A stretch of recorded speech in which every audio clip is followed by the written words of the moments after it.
Right, just to confirm, can everyone see the shared screen in front of you? Yeah. Yeah, perfect. Okay, we will get started. Over to you, David. Okay, doke. Welcome along, everybody. Thank you for giving us your time today. I think it's fair to say the last 12 months haven't gone quite as we expected. Just commenting to folk at work today that we're now 1 week away from the anniversary of us all starting to work from home, just as lockdown was hitting. So the last 12 months have been quite a challenge for everybody, both professionally and personally. The bid, obviously, we've had to adapt as well. And we're about to start the campaign process, believe it or not, for the next 5-year term. As part of that, we're going to have to put together a 5-year plan. And we want your input to that as well. You know, what can we do for you? What have we done well? What can we do better? What other ideas have we got? What challenges are facing you that is maybe something that's affecting other people that we could build into the 5-year plan? So today, Danielle's going to take us through some of the projects that we've worked on, some of the ideas we've got going forward.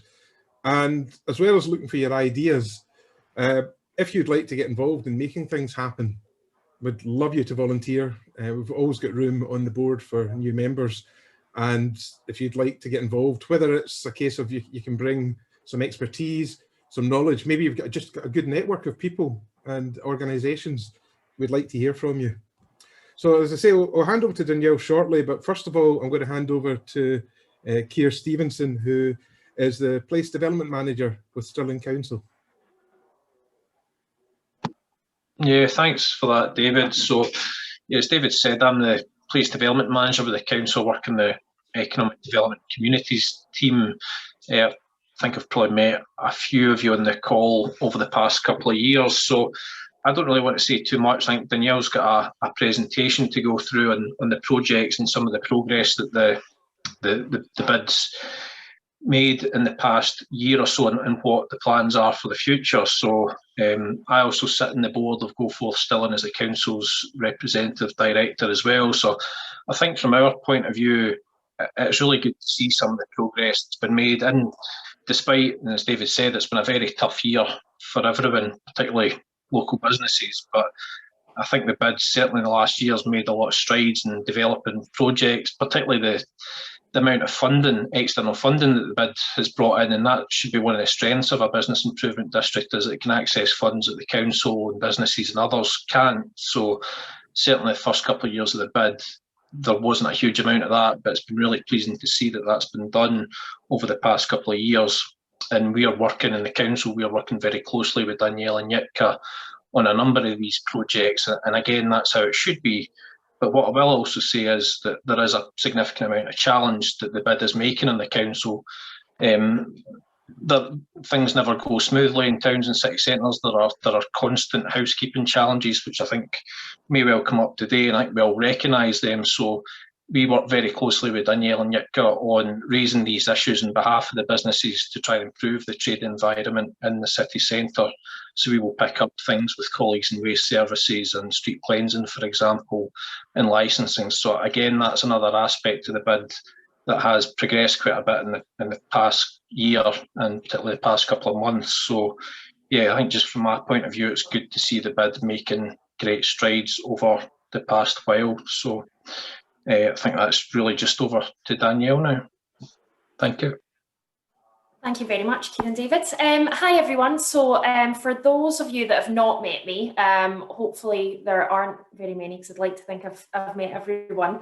I am Danielle. I was previously involved in the bid at Stirling from a board perspective with a hospitality background. And a year ago on Monday, actually, I took an operational role within the bid to, lead the projects and whatnot. And certainly on the 9th of March, my start date, didn't expect us to be, or my role to be, remote to an extent, and really trying to, take this journey that we were going on the bid in the midst of a pandemic. And, more than ever, I think it became apparent that, business improvement districts are key to delivering the support that our businesses need. I would like to think that we have done, as much as we possibly can in the last year, and I'm just going to take you through a bit of that, what we can do for you, and then really open it up, as David suggested, that we are in the process of creating our next 5-year plan, and the objectives that we set for that really need to be shaped by the business community. That is exactly what we're here for creating what we plan to do in the next 5 years, and that the feedback of that coming from our businesses and how we can help you and help the community of Stirling. So I will just get started.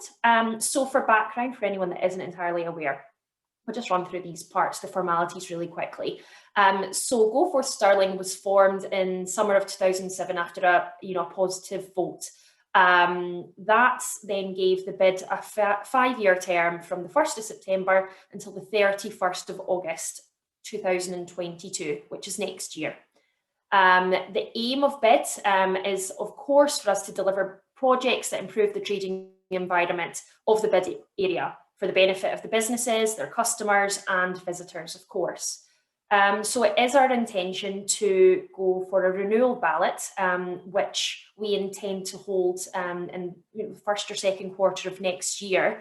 And that will, enable us to secure our future for the next 5 years. Every bid can only run, in a 5-year term.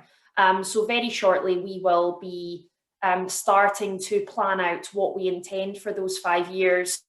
And then start the campaign to of course, engage with everyone and have you involved in that journey. So if successful at the next ballot, which will be in about a year's time, the next 5-year term would begin on the 1st of September 22 and run through, of course, till 2027. Okay, so that's just an introduction of who the board are, who they currently are, and we, as again David suggested, we are looking for more board members. We don't have a cap within our current articles of how many board members we can have, and we're always keen for anyone with, of course, a vested interest in the success of Stirling to participate. So if anyone on this call is interested and would like to explore joining the board of Go Forth, then please email either myself or Yitka, and we'd love to discuss that further. Or even if you're just looking for more information on becoming an advisor, or what is expected of you as a board member of Go Forth, the more representation that we have from our businesses, the better. So that is the current board members just there. So 2020 came, very quickly. We were hit with reality in March.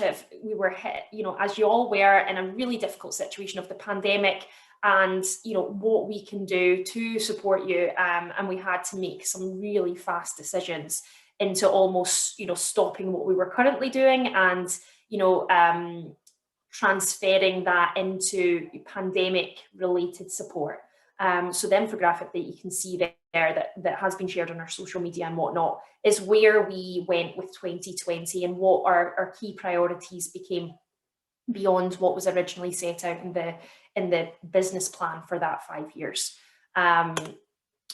This is, and will be shared obviously on our social media and things as well, and on our website. This is where we're at right now. This is how, we have categorized the support that we are focusing on right now. We're still in the midst of the pandemic. We're certainly not out of it. Hopefully the end is in sight. But these are the things that we are prioritizing right now.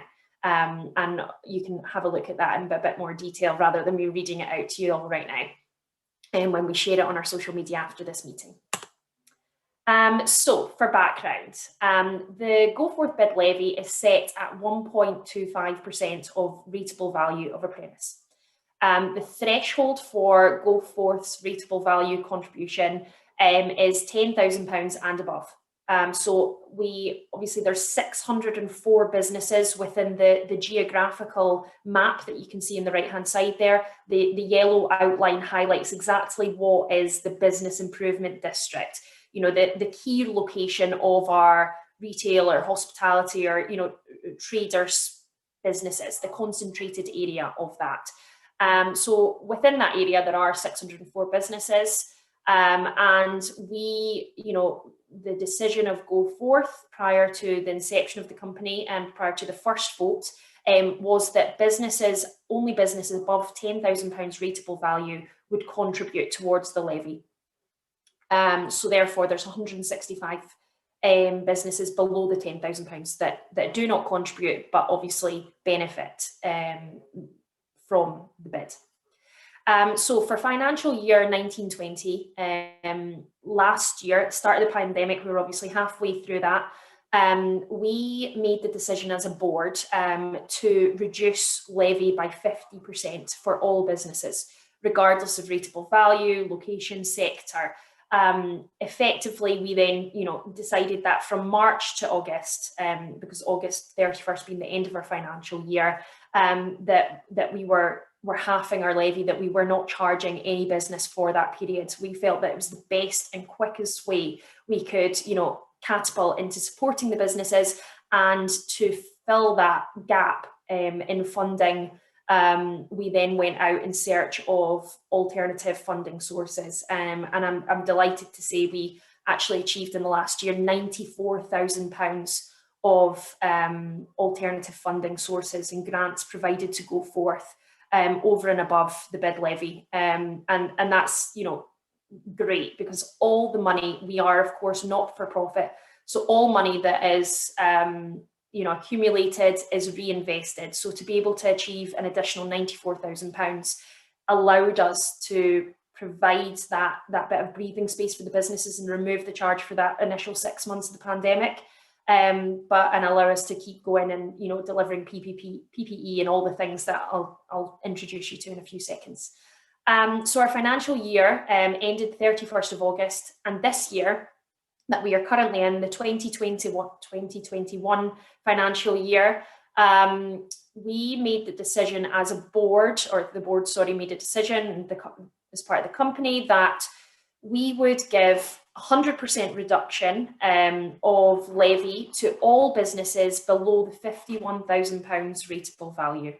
And 461 businesses therefore had no charge for the current financial year.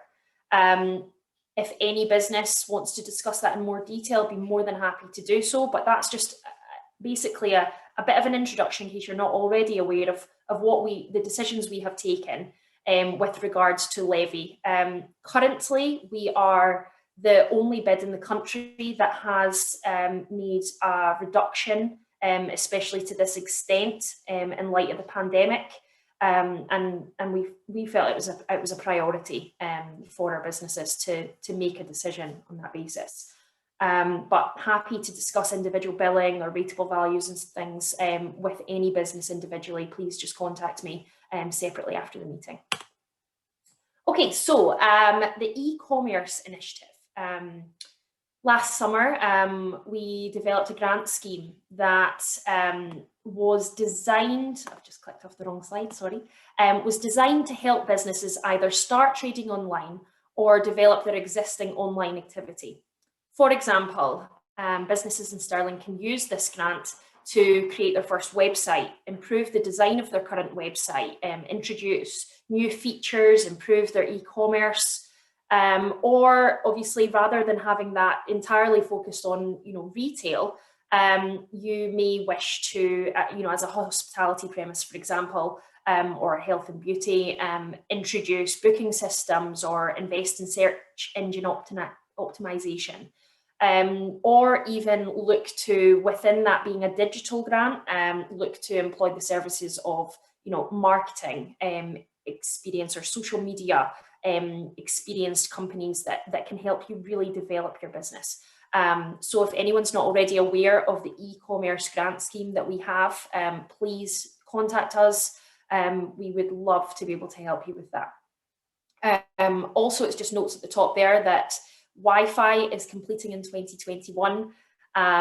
You may be aware that one of the key objectives of this current 5-year term of bid was to install free Wi-Fi service for all of the bid zone and therefore that would be available to the public, to businesses. They would be able to log on to that free Wi-Fi service and be connected anywhere that you are in the immediate city centre. And I am delighted to say we are only a mere few weeks away from launching that and having it, the green light go, if you like.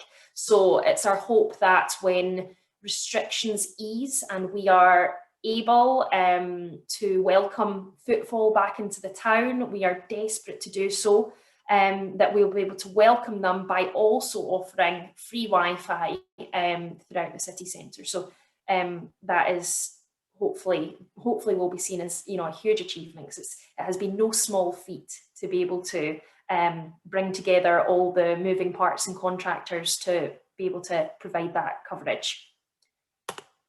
So the shopfront scheme, that is not new. That's a grant scheme that was introduced, a number of years ago towards the start of the bid company, and we did pause it during the pandemic to focus, the funds elsewhere and on the e-commerce scheme. But we have reopened it for immediate or crucial business repairs. The grant scheme, the shopfront grant scheme, aims to improve and enhance shopfronts in the bid area. It's a means of supporting growth of local businesses, improving the local environment, the appearance of the town centre, and really raising the image for locals and for visitors. You can see an image there on the left-hand side of Jeff's shop on Friar Street.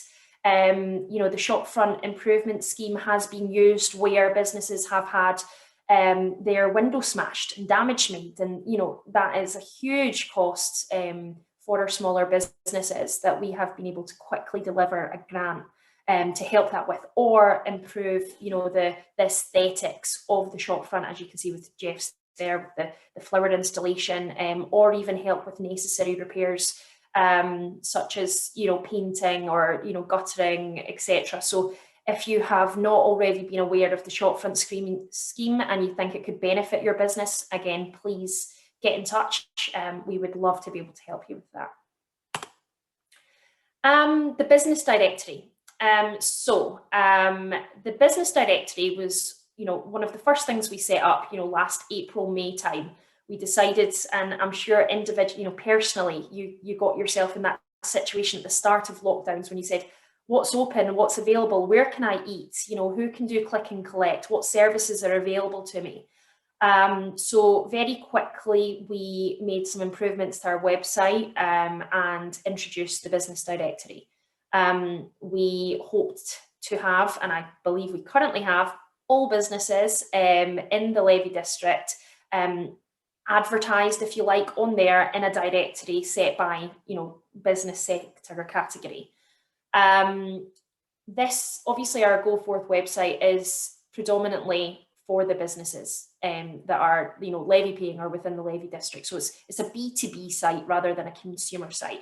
We are, we're never expecting a huge amount of activity and footfall from consumers or visitors to the town centre to find Go Forth site and use that as their means of finding other businesses. But actually the footfall and the activity and the traction on our site with that business directory has really gone through the roof through the pandemic, and we see so many hits, if you like, on our website from people using that directory as what's available to me in Stirling, what businesses do I not know about, or what is available during lockdowns, and who is still operating to an extent. And then I guess the background of that as well is that some may not be aware, I certainly wasn't aware until we started this project, was to do with backlinks. So the quality and quantity of relevant backlinks for any website are among the factors that search engines like Google, they evaluate how many links. So Mandy, I'm using you as an example, if you Curly Coo website or social media, if we provide a link from an alternative source to that site or business or social media, it almost increases the attractiveness of them to the search engines.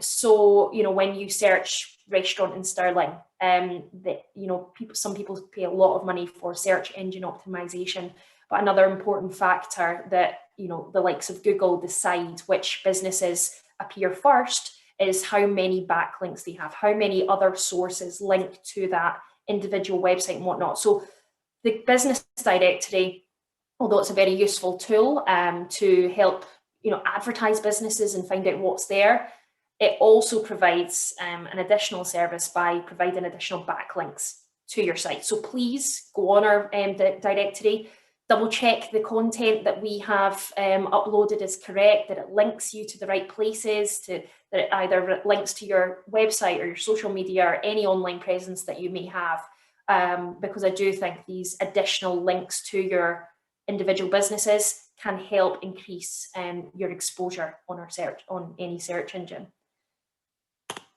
Moving on, so social media.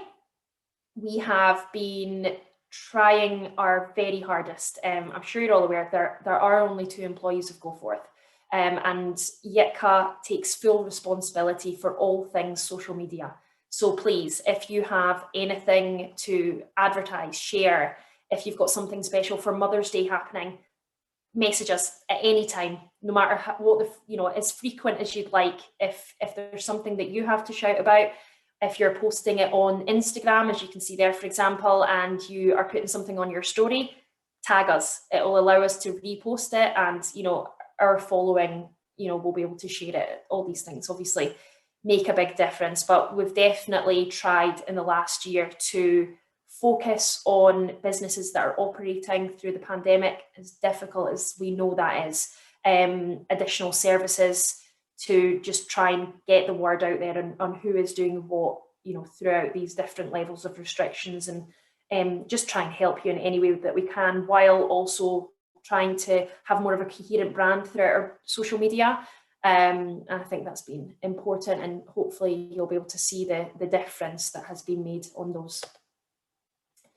Advice and documents.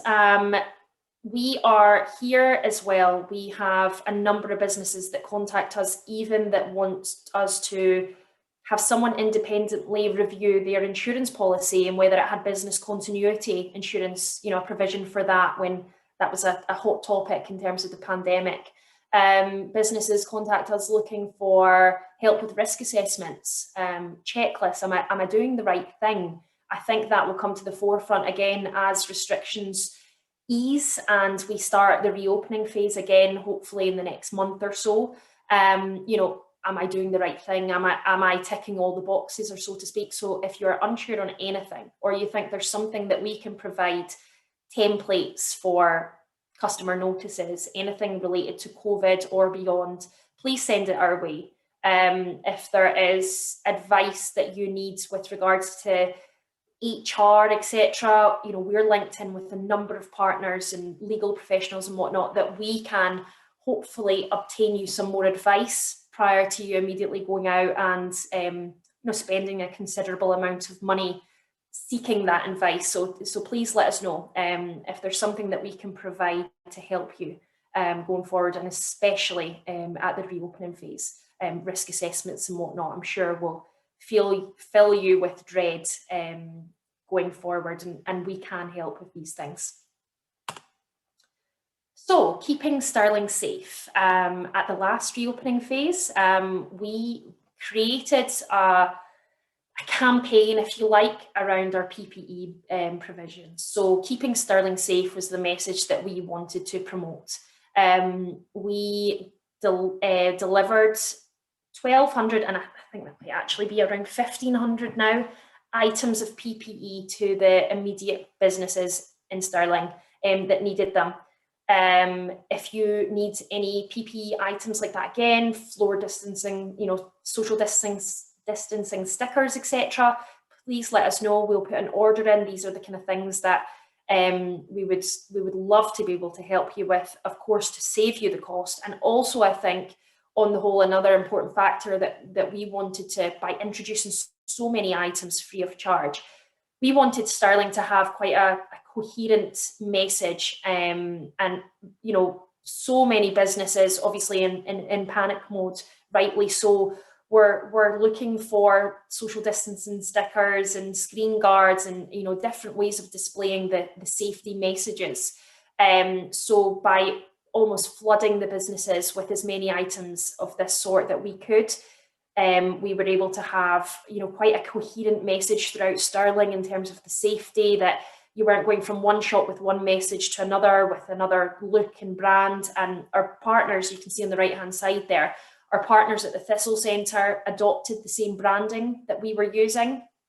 And I really think that, you know, introduced a coherent safety message for Stirling. And I think that especially for the confidence in the elderly or even the younger demographic, for understanding that, you know, quite obvious message and the same style throughout the city, I think that can only, you know, instill confidence and benefit those returning to the public spaces. So again, we are approaching the reopening phase, and if any business does have, you know, specific PPE requirements, especially for the stickers and whatnot, please let us know. We'd love to continue that brand of keeping Stirling safe everywhere. Okay, so moving on to the online training portal. Hopefully you're all aware of this. It was announced very early on when furlough was introduced that training was allowed while on furlough. You know, almost the marketing campaign of use this time while your staff are on furlough to improve their skill set, you know, make your businesses safer, or you know, take the time if possible to do any training courses possible and also deliver those to your staff. So we introduced the Go Forth training portal thanks to actually one of the grants provided to us by the government through Scottish Towns Partnership. And initially we offered 2 training courses per month to all businesses, just saying, you know, here's what the courses are, please sign up. However, of course, as that then progressed, we realised that in May, for example, when we offered allergen awareness and fire safety training, you know, key training courses that cost a lot of our businesses a lot of money to train all their staff in, that sign-ups and enrolments went through the roof. So we decided to increase the amount of courses on the training platform and make them available at all times. So, for example, the alcohol licensing, this is obviously hospitality focused, but if you're in hospitality, you will know that before any member of staff pulls their very first pint, you have to undergo 2 hours of mandatory training in licensing awareness. So a course like that on our training platform, available to all your businesses. If you already have it, I'm sure you probably, you know, a provision for an online service offering that course, there's probably a considerable sum attached to training your staff on that, especially with a high turnover of staff in some premises. So that is on our platform. Please, you know, as and when you get any new staff members or your existing staff members, make use of it. If there's any courses there that are suitable to you or your staff members, these are unlimited sign up. Just contact us and your staff members will get individual credentials to log on to the online platform in any time that suits you. And a lot of the courses as well, if not all, are CPD accredited. So certificates and things are provided at the end that can all be, you know, used in your training records.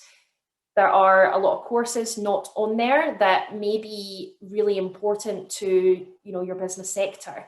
If there's something that you think costs you a lot of money that is important and necessary training for your business and we don't have it, please let us know and we can certainly, you know, look to obtain rights or license of that course and add it to the platform as well. We're open to adding.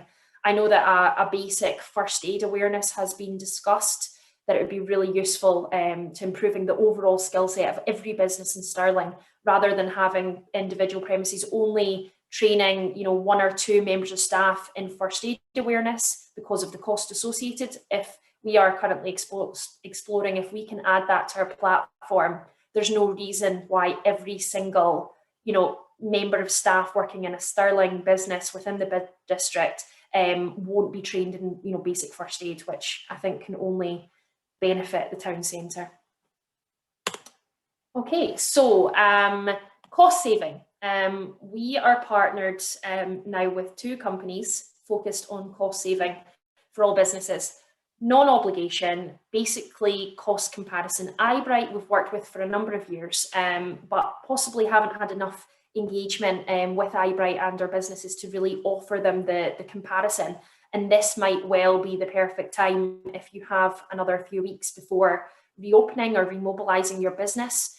Take the opportunity, contact us, we can put you on to the likes of Eyebright, and they will just, you know, look at what bills you pay and tell you if they can save you money. You know, there's no obligation there. You know, Bid has that contact, that partnership. And then the likes of Payment Sense, they are a company specifically for merchant services, card terminals. And they have saved a number of businesses in Stirling already a lot of money. And they will also, you know, look at your current contract, see if they can save you money by switching. And one of the key things that Payment Sense are offering is a buyout of any existing contract. So don't, you know, fear not if you are 18 months from the end of your current merchant services contract. Payment Sense will literally provide you any get out, you know, funds that you need to move over to them, you know, to obviously to encourage you to move over rather than wait another X amount of time. And they provide that to you up front to be able to leave your current contract. So there's some really good cost saving there that I think all businesses hopefully can benefit from someone else doing the comparison rather than you having to. So get in touch and we can have the correct people put in contact with you. We'd love to, as a whole in the business, you know, improvement district, to say we have saved X amount of business by having this partnership, and then explore how many more we can have, you know, as a collective to save money. Okay, so the We're Open Stirling campaign, you know, part of the reopening phase as businesses went from essential categories into, you know, non-essential retail being allowed to open in the summer. We thought, how can we, you know, draw attention? People don't know if someone is open and trading. You know, if it looks as it always does, there may be an assumption that they haven't reopened after the pandemic. So we introduced a really bright and colourful poster for businesses to display on their shop front, just to really draw attention that Stirling is open, shop local, help us keep Stirling thriving, you know, turn your back on Amazon, go into the high street, these are the shops that you can visit. And we hope to update that with something else, visual, attention seeking, and, you know, provide that to any businesses that are willing to display it on their shop front once non-essential hopefully reopens in the coming weeks, if not months.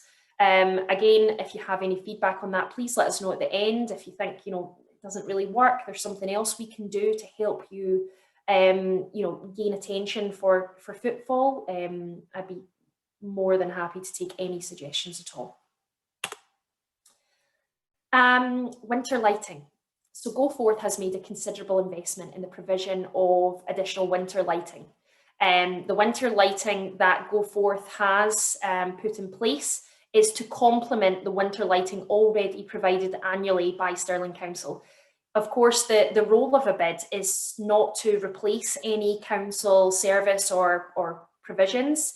We are there to supplement it and almost add to it. So winter lighting being one of the really key examples of that, you know, where council budgets may limit having, you know, all streets with some form of Christmas or winter lighting, you know, addition. It's our hope that each year to make an additional investment into that. And we have only just this Christmas past invested a substantial amount in the Christmas lighting, and from that we created the winter light trail that you can see on the right hand side there, and it's our hope that going forward that we don't just have Christmas lighting, that we change it to winter lighting, And as you will experience with the likes of, for example, Glasgow Royal Exchange Square, the lighting canopy that's beautiful in that area isn't just for Christmas. It is for the winter months to try and raise the appearance of the city centre, especially helping the nighttime economy or retail trades late when it's darker nights. So we have budgeted for the year ahead, of course, until at the end of our current term, and we will be budgeting in the next business plan to make a considerable sum investment every year into winter lighting. Street stories. Hopefully, we've started the promotion of Street Stories, a project that we are due to launch as soon as restrictions have eased. We are currently aiming for an installation date of this project to be the 12th of April, but we'll move that around as and when it's safe, obviously, to encourage footfall into the city centre. So for those that aren't already aware, we, of course, like any city in the country, have a lot of vacant units, which are undoubtedly increasing because of the pandemic, unfortunately. And we can't necessarily stop that, but I think that we can help the appearance of the town centre by not having empty, vacant units, especially those that are vacant for a very long period of time. BHS, for example, that you can see on that image, has been empty, I believe, for 4 years now. And it's certainly not appealing for visitors to the city centre to keep going by and seeing empty units. It doesn't show us as thriving. So the Street Stories project is going to introduce local artists to initially 8. We've got a budget in place and funding secured for 8 sites in the city centre, key vacant units and key footfall streets, in which we will vinyl those shop fronts and put art of local or Stirling related artworks onto the windows. I wish I could show you the visuals because they're all complete now for each shop that we have selected. I've listed them at the bottom of the slide there, the shops that these artworks are going to be displayed on. And I wish I could tell you, or at least show you all right now, exactly how that's going to look, but we'll hold off until the grand unveiling, if you like, when those artworks are installed in April. And I hope that you will all agree that it's something really important for us in Stirling to encourage footfall and show that almost not keep attracting attention towards empty stores. Celebrate those empty stores or encourage attention towards those empty stores as being an opportunity for a new business with really interesting, exciting visuals outside. Another little twist added to the Street Stories project is that there will be a free download app called Graphio and a QR code within the windows that if you activate with your phone camera, the artwork will literally come to life, at your phone and be animated, jumping out at you, if you like, in all different mediums. So that will all become more clear, and hopefully you will each go and do the trail of Street Stories and learn what the animations tell you about history of Stirling and whatnot once they are installed, hopefully in April. But yeah, the augmented reality and the interactive aspect hopefully just makes the project and visiting Stirling, following that trail, just that bit more appealing rather than just seeing pretty artworks from our local artists. It gives another dimension and hopefully will pique the interests of different demographics to go and see what Stirling's doing and how we are approaching our vacant units. And we'll be doing a lot of cleanup and whatnot in the next week or two around those sites that we've selected and improving the appearance of them before the install. So you might see a bit of work in that way going, but I'd be delighted to have your feedback once that is all launched. Okay. Independent Stirling, also coming soon, very soon. As I said before, the Go Forth website is business focused. It's focused on each of you that is a trader that we are here to help and act for. But we think, obviously, one of the key objectives of Go Forth is to raise the profile of Stirling for consumers and for visitors, and encourage footfall, and we need more ways that we can entice people from out with Stirling, not of course within the current restrictions, but going forward, how we can show that Stirling is unique. There's lots of reasons to visit, and therefore we've created Independent Stirling. So the unique reasons to visit any city is of course the independent traders, not necessarily the nationals. Nationals will only be more attracted to come to our city, our small city, if there is lots of a really thriving independent scene. So we have created Independent Stirling. It will be a website. It will have an interactive map highlighting that you can just see on the screen there. That's a visual of how the site's looking just now. You'll be able to do trails of, show me the accommodation in Stirling, and that they will pop up, or show me the best places to get a coffee in Stirling, and those sites will pop up in an interactive trail.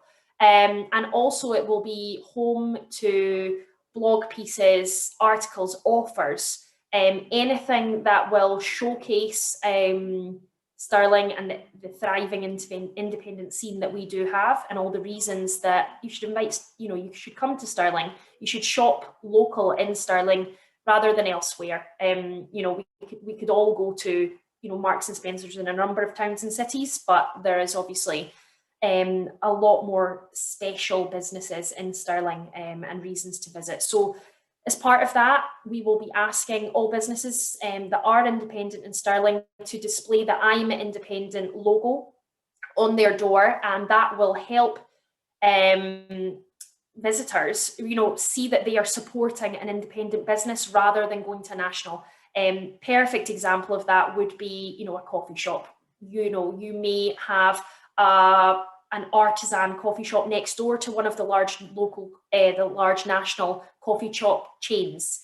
And we almost want to have those stickers in the window to really encourage shop local, encourage spending your money with the traders of Stirling rather than the national chains. That's not to say that we don't celebrate those national chains, but they are certainly not the reasons that Stirling will remain unique and people will visit Stirling over any of the other towns and cities in the country, that those national chains will also be in.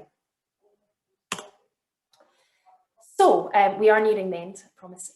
So city appearance, it is our objective right now, and it is always, and it's a recurring issue. And I assure you, despite some people may not think that we do a lot of work with Stirling Council on this topic, trying to come up with solutions to problems that we have in the town centre with waste, and with general, street cleansing and appearance. That is at the forefront of all our weekly discussions right now. What on earth can we do to improve this situation?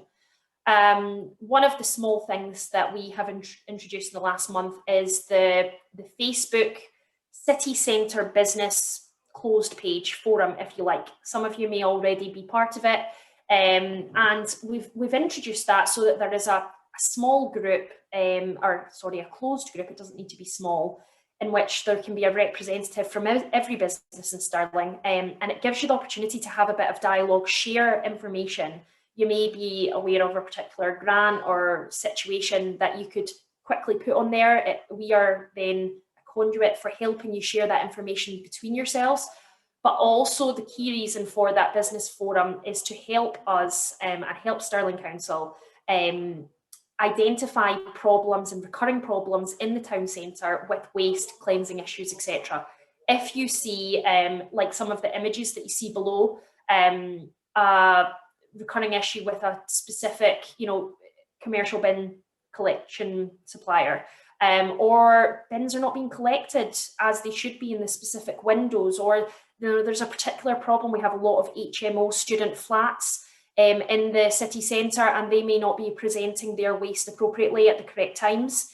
If there is issues such as this and you share that on that forum, it's designed to be a really quick way for you to note these problems.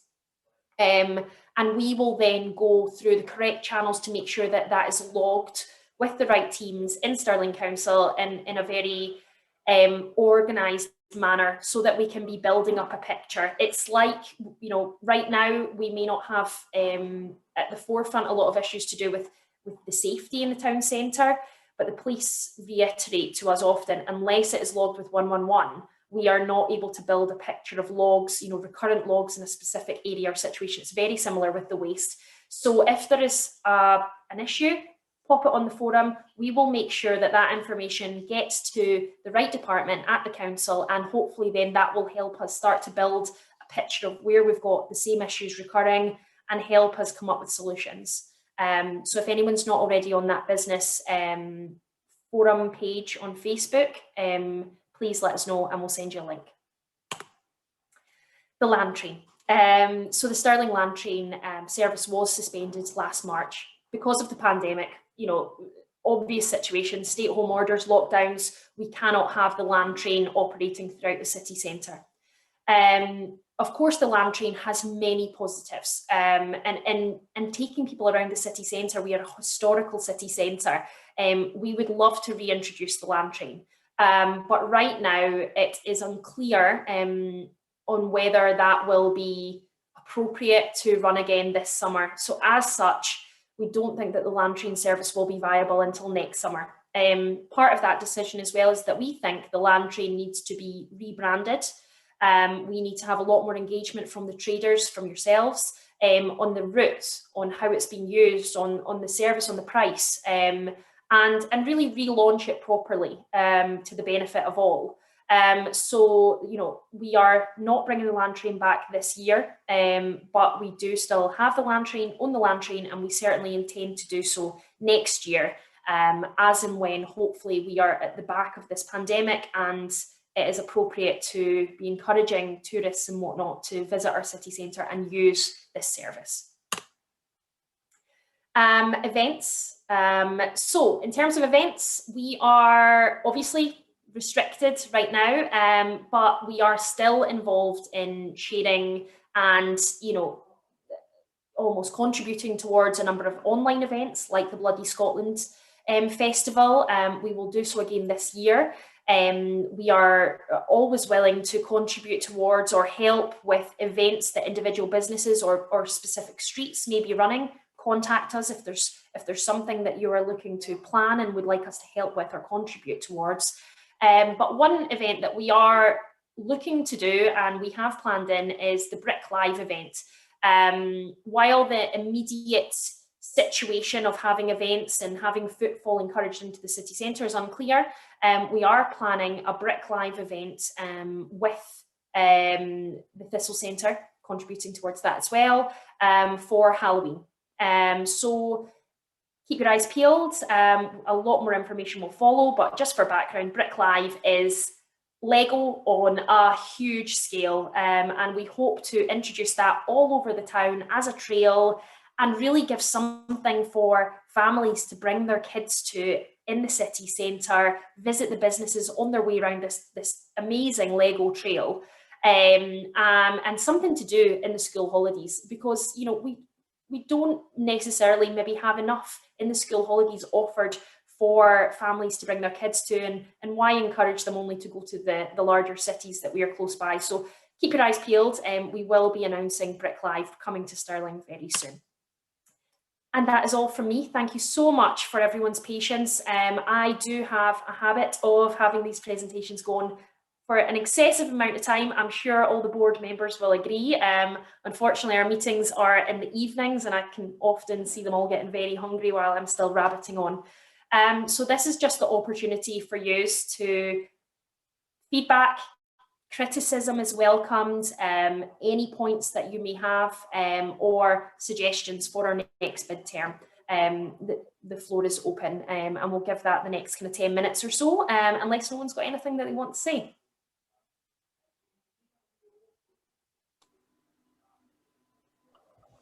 Yeah, I'm happy to ask a question. Is there anything that the bid's done to try and advertise local discounts between bid retailers and service providers? So I think of that two different ways. One, for the businesses to get things like discounts on window cleaners or plumbers or joiners or anything like that. And then something that I spoke about with another group before was potentially getting discounts, especially when it comes to Christmas, to keep the money in the city.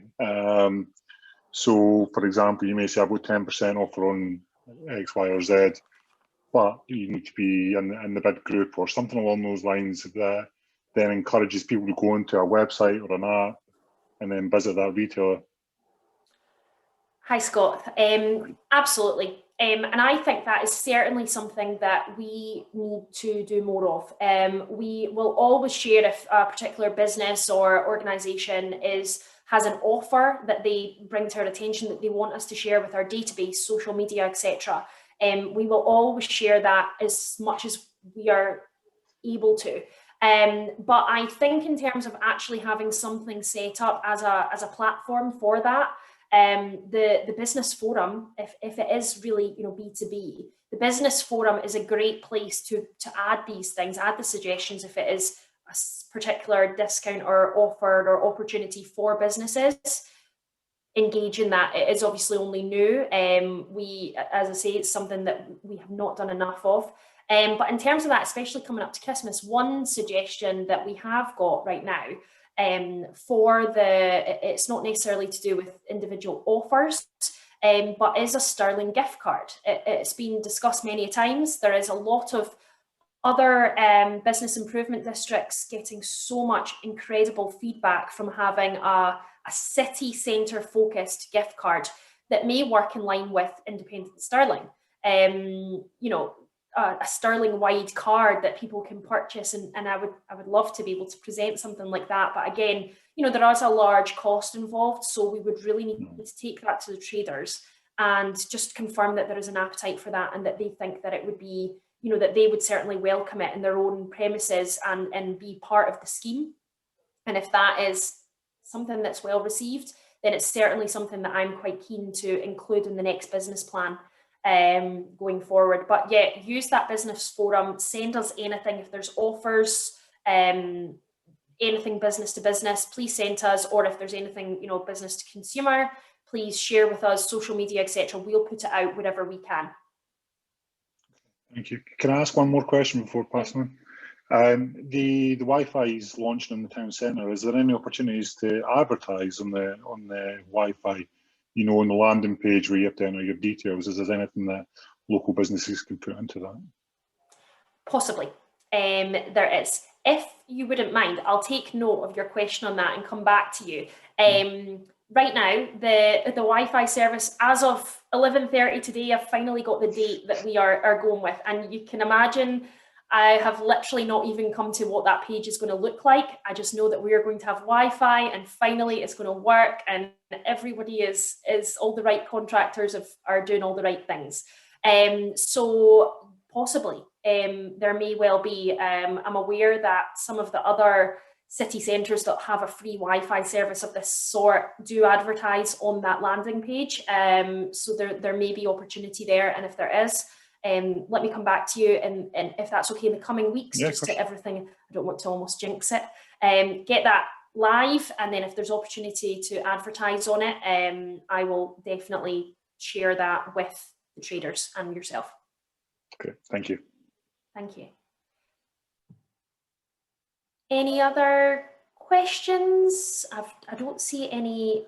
I tell you what, I'm going to stop share. I saw Mandy mouthing something, but I didn't know whether you were wanting to speak or not. I'll ask to unmute your microphone. Hold on a wee sec. You're still muted at the moment.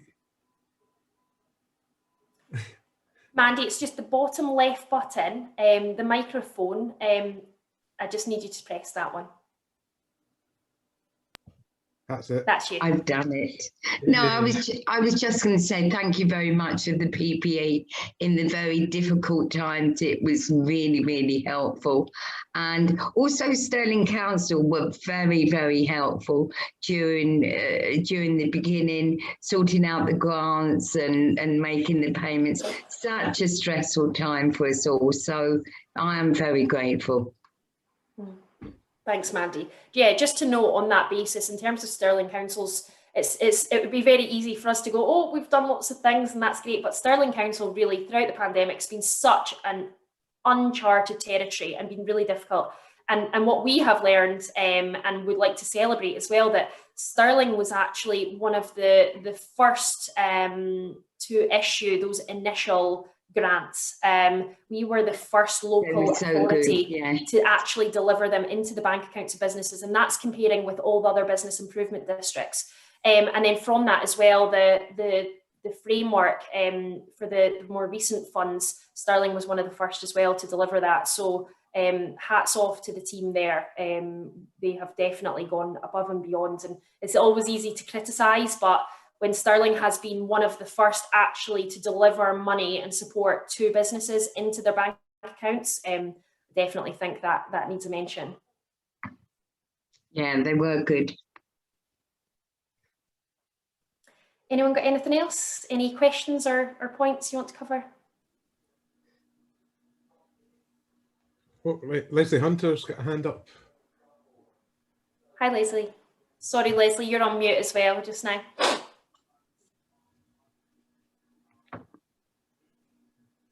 Hi there. Hi. Fantastic meeting. First one I've been on. Obviously, we've had hairdressers in Stirling for, I don't know, since the 60s. I do realise that people are into cycling and walking, etc. But, you know, in George Street in Edinburgh, they dropped the parking on a Sunday. I do know there is still people that like to drive.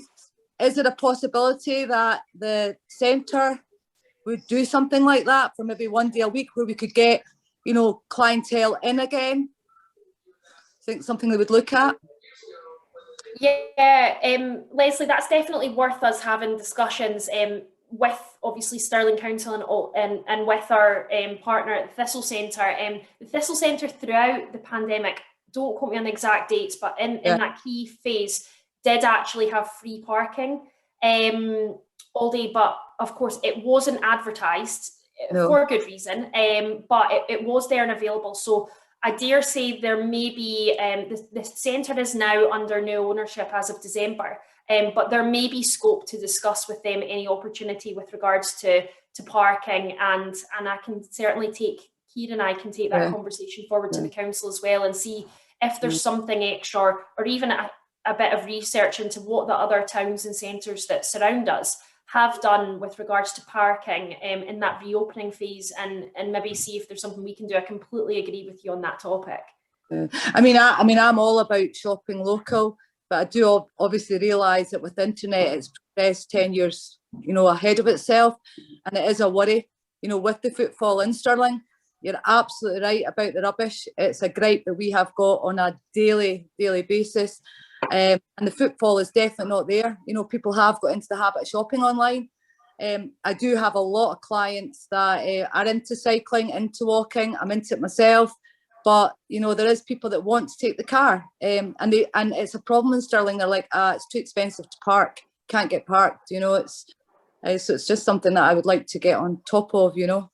Yeah, I agree. And Port Street is particularly difficult. And then, of course, we have a bit of a closure just now with essential works at the Allen Park junction. Right. So let us see what we can do. I'll certainly have a conversation with the Thistles. Kieran and I will have a conversation and come back to you and see if there's any scope for us doing anything on that front. Definitely. Even maybe a Thursday night, because Thursday night used to be a great night in the town, and it's dead now. Well, obviously with the pandemic, everywhere's shutting earlier.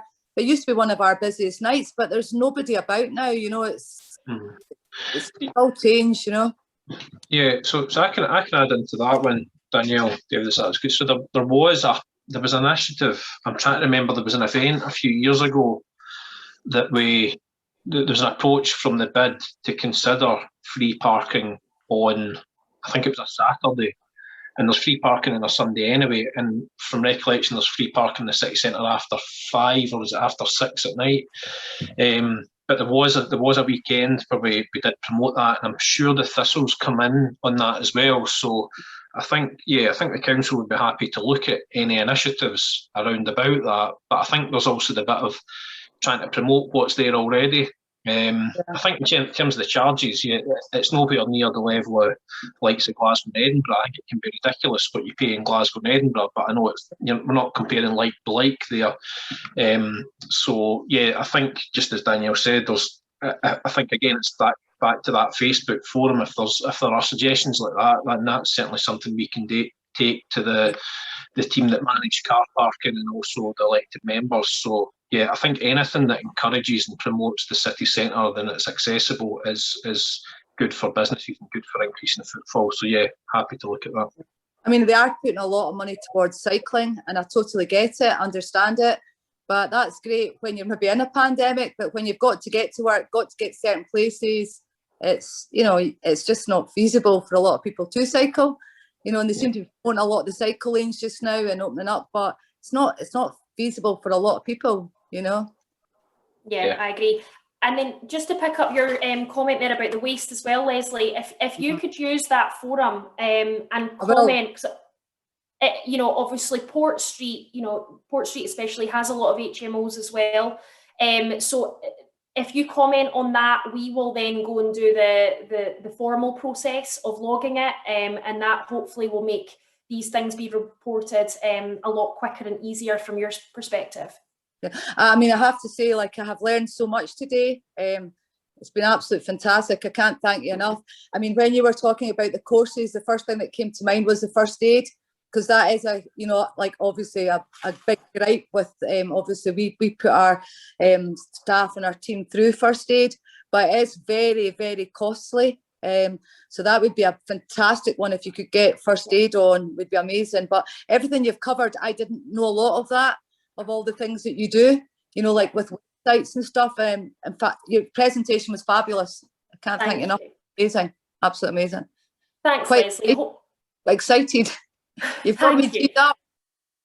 Well, hopefully, if we have more frequent meetings of this format and this sort, you know, we can keep this engagement up. We'll be able to better promote what it is we're doing. That, you know, that's definitely the hope. I think possibly even the remote world has made this kind of thing a little bit easier than you's all giving up time in the middle of your day when businesses are trading. And obviously when your businesses are back open, we'll relook at the time. 12:30 I'm sure will not be appropriate. But yeah, we hope to do this frequently, especially in the next year. Well, I've taken a lot of notes and I'll try and tap into a lot of it, you know, because I'm all about keeping local and shopping local, and I do a lot of stuff myself on Facebook. So I will, during lockdown, I have done a lot of that. So I'll try and, if I can, I'm a typewriter kid, but if I can, I will try and tap into your social media as well, because it's fantastic, really, really good. Thank you. Thanks. Has anyone else got anything else that we want to discuss, or any? Jeff's got his hand up. Also, I just wanted to comment. I don't know if everyone saw in the chat, Jeff had said lots of people and visitors have taken their photos in front of the salon. Yeah. On social media promoting Stirling. I think that's great to hear as well. You know, when you see some of the shops that have had the shop fronts improved, either with help from us or on their own or through the Heritage Trust. If the place looks cared for, people like it, and getting folk taking photos in front of your business, great way to promote it. Yeah. Absolutely. So if you want to unmute yourself, Jeff, sorry. Sorry, Jeff, you're on mute. Still muted, sorry. There you go. You hear me? Yeah. It was really just an extent. I raised my hand just as an extension to when Leslie was talking about the parking, and it was really contactless as well. I mean, the amount of clients that run a little bit late because they can't find change for the parking. It's like if something could be done in that front, it's really contactless payment system, or you know, the amount of my parking tickets and that over the years. That was all. Anyway, and on the back of that, I'd like to commend Go Forth for me personally, what I've received, and obviously try to share it with all my clients. Just great to have something behind the town. The town's been given a lot of bad rap over the years about the way it looks, and it's just great a sort of foundation behind looking for the interest in Stirling. well done. It was a great,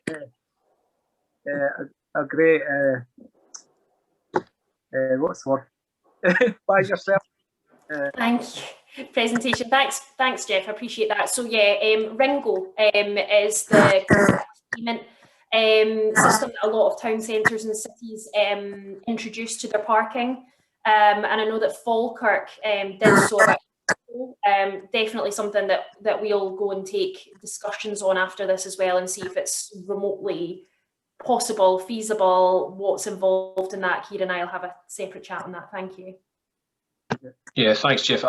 I thought as part of the parking review for the city centre that was one of the actions that was to be taken forward.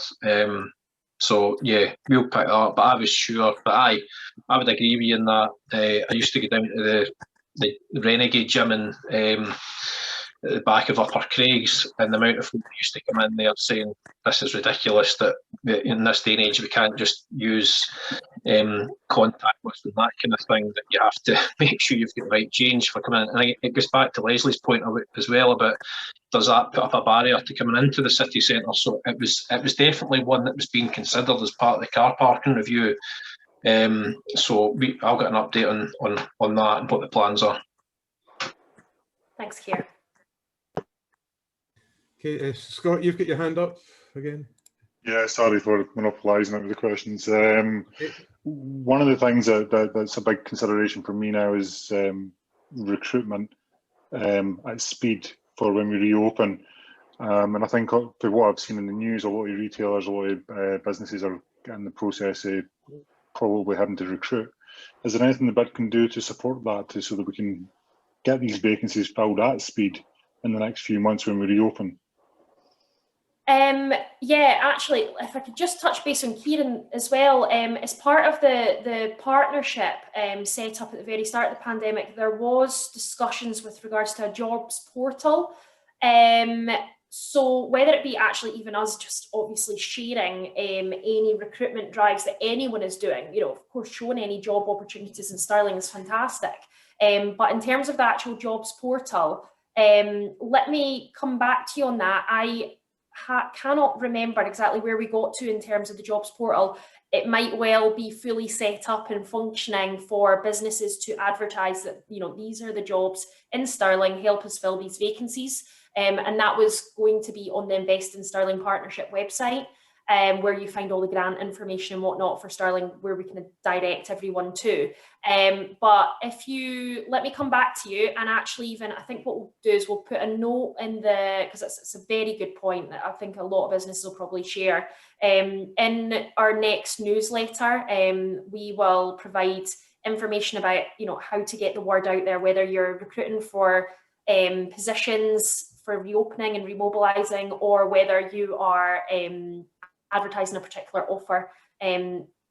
I'll put something in the newsletter in the next week or so, and just double check that job portal situation with Keir. There you go. Yeah, thank you. So sorry, I can't see the button to raise my hand, so I'm doing it. I'm doing it manually. So the council's got an employability team, so they do work. I suppose it will depend on the posts and the kind of skills and qualifications that you're requiring, but we can certainly take any details and speak to Gordon and the employability team, because they do work with a lot of young people and older people as well that are requiring a lot of training. And they can also provide support with funding for some of the training, like mandatory health and safety, and they can prepare young people for job interviews and things like that. So there's a good bit of support and funding that you can get as well that can go towards wages. There's various employability schemes that the council manages, whether it's government schemes or European funding schemes. So that's a good resource to tap into as well. The portal is live. I think it was set up at the beginning of the pandemic for people that might be out of work, either permanently or temporarily. But so that's there and can be used. But I think probably, and there's a number of partners that the employability team have got that they can liaise with and get those opportunities posted in various job portals around Stirling in the Forth Valley area. So I think if we can get your details of what the kind of posts and the qualifications required would be, we can put you in touch with Gordon and the employability team as a first step. And that would go for any businesses that are looking to fill posts. Well, we'll put more information of that as well in our newsletter then, Keir, and we'll discuss what the employability scheme can do, and we'll include that detail so that you can email us back if you'd like an introduction. Fab, thank you. Can I just note, thanks to Alistair, he's just put a wee note on saying Perth Council use Ringo for app parking payments. Yeah. Just add that into the mix since we were talking about parking earlier. Yeah, absolutely. I think Ringo might be the only kind of key provider in terms of that, because I know Edinburgh and whatnot. We'd certainly want to go with whoever's got the app already downloaded in their phone. So Ringo, I think, is the kind of market leader in that side of things.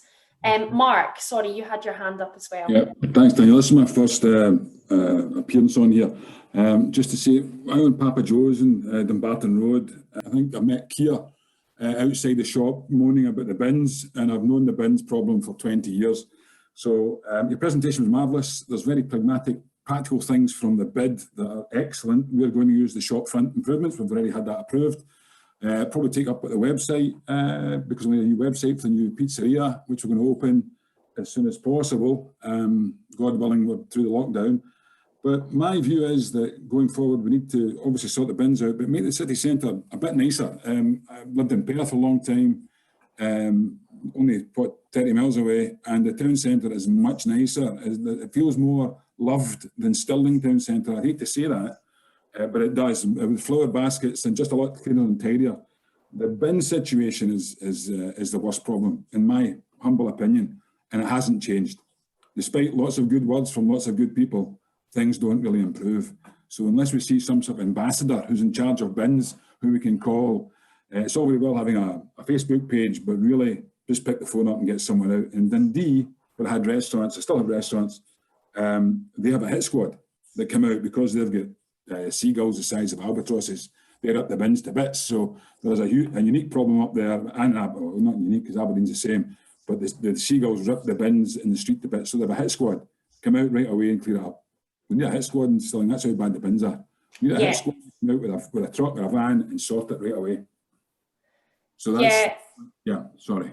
No, sorry, Mark. Yeah, you know, I completely agree with you, and I'm sure the council will. It is literally one of our, you know, like banging a head against the wall type situations and issues that we're going, you know, where do we go from this? And it is a daily conversation, I kid you not.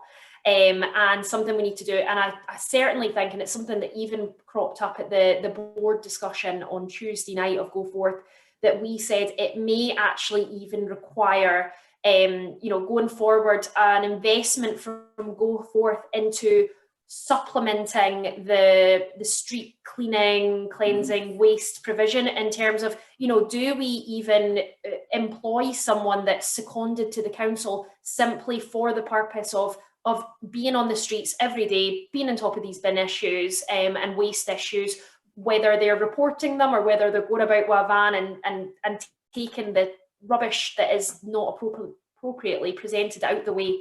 But that's without a doubt something that we need to deal with. And, you know, even in this walk, cycle, live conversations, when we're talking, you know, about concerning the Upper Craigs, this is exactly the topic we keep coming back to. So any suggestions anyone also even has beyond what we've currently even floated, send it our way. Of course, people have suggestions of, you know, the underground digging bins that they have in European cities and stuff.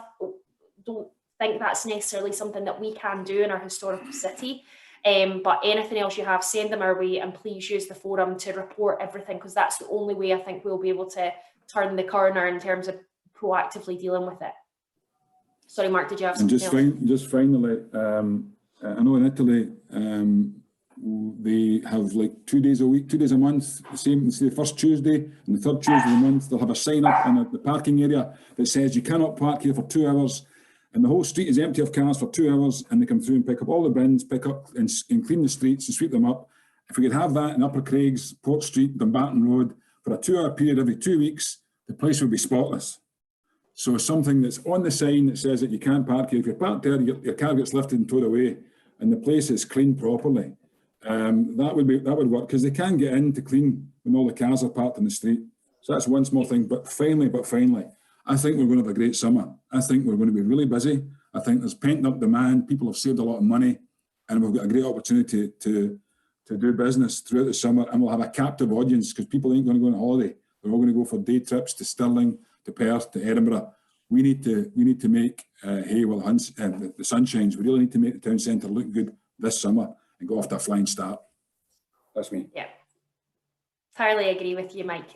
Mark, sorry. We've also been looking into whether we get an outside company to come in and do like a deep clean blast and things like, and you would not even imagine the quotes that I've received for that. So we do need to come up with a solution, whether it be a huge investment into doing that, you know, getting an outside contractor, or whether we just keep continuing to bash away at what we're doing, report problems better and action them quicker. Okay. Right. So is it everybody? Is Leslie's everyone hand up again. Sorry? Leslie's got a hand up again. Leslie, sorry, I didn't see you there. Sorry, no, I just want to, obviously for me, the reason there is a problem with the bins, and it's always good to get to the source, Danielle, is the fact that the way Stirling Council runs the bins, because I've had them out on numerous occasions, is that every shop owner doesn't buy a bin. So now you've got to actually, as you'll know, you've got to, you know, pay for your bin to get lifted. And there's shop owners in Stirling that think they're above the law. And what they do is they go and put their rubbish in your bin. And then when you go to get your bin lifted, it won't be lifted because the council will not lift it because the lid's off it. Hence, it's overflowing. Hence, the mess. Now, I've had arguments on the street. I've said to the council, you must have a better way of operating this. For me, if they had a template that every business, by law, just like you pay your rates, you had to buy a bin, then you wouldn't have the problem. So you're never, ever going to get to the bottom of this problem until they change the infrastructure of the way the refuge is collected. And that's your problem. Yeah. Because yeah, all you're doing is trying to save the rubbish.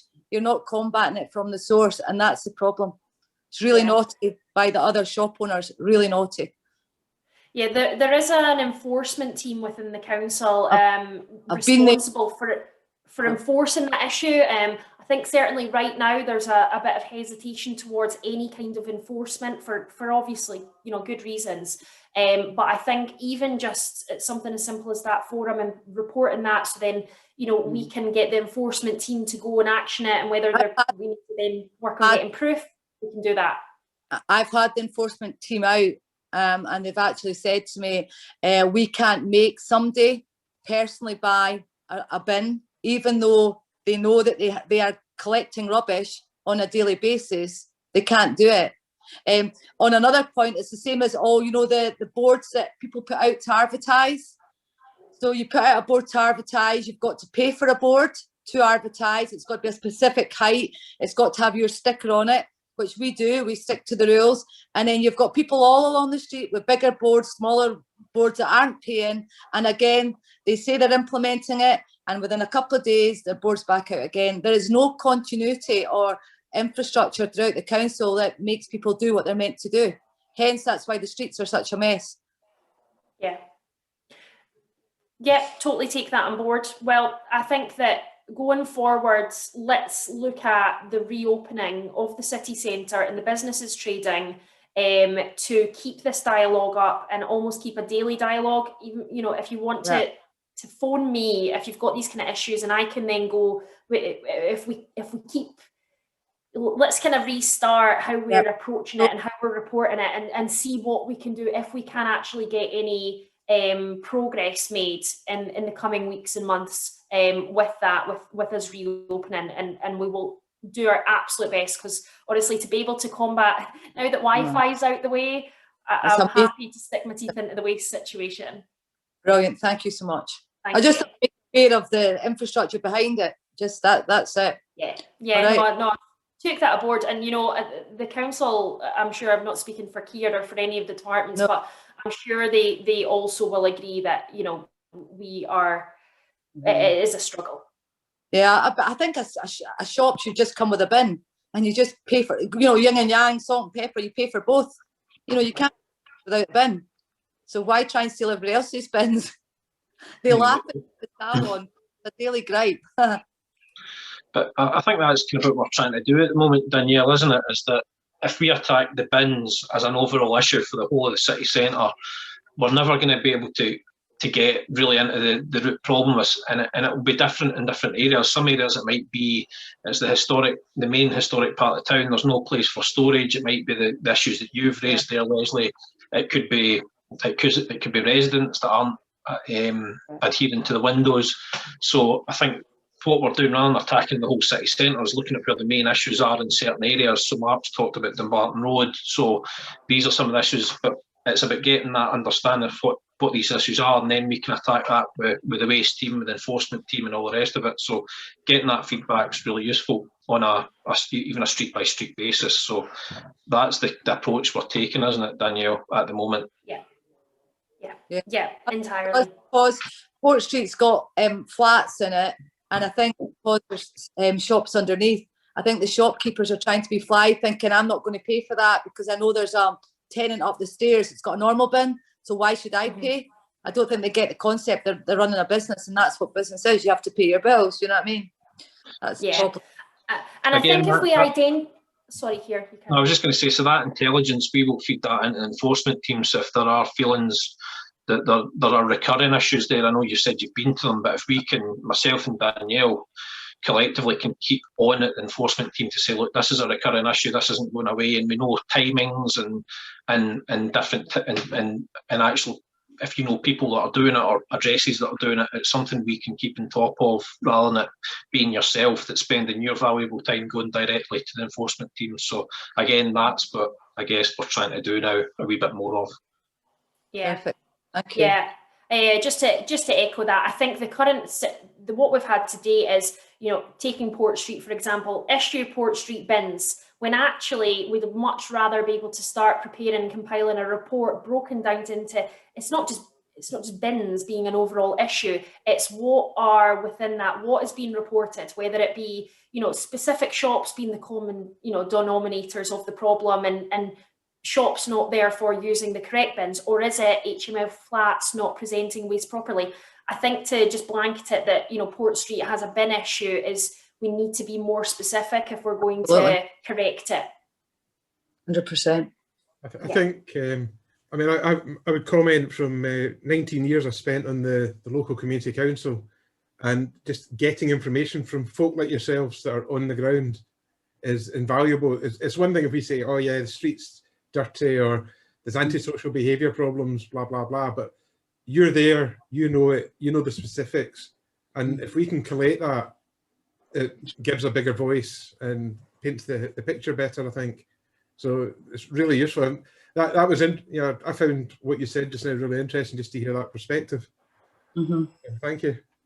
No problem. Thank you so much. David, I know you're going to be confused because I don't have a name at the moment. I have a number. It's Liz here from Stirling Castle. So I just wanted to jump in and just concur with what everybody else has said. Danielle, it was a great presentation and great to see what yourselves and the council in particular have achieved over the last 12 months, because it's been such a massive challenge for everybody.